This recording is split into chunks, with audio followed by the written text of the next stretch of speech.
మార్చండి, కర్మ పెట్టాలి. అప్పుడు రాజు హైదరాబాద్ వెళ్ళాలి. అప్పుడు ఏ వాక్యం అవుతుంది?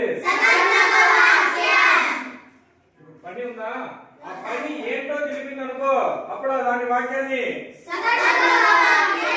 పని ఏం పని చేసినారో తెలియకపోతే కానీ కర్మ లేకపోవడం అంటారు.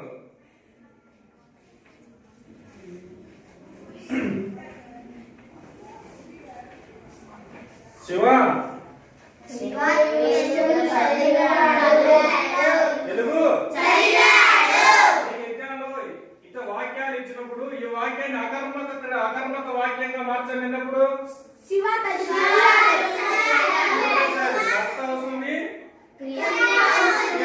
మధ్యలో ఎగిరిపోయింది. అదే వాక్యాన్ని సకర్మక వాక్యంలోకి మార్చండి. కర్త ఉండాలి, మూడు ఉండాలి.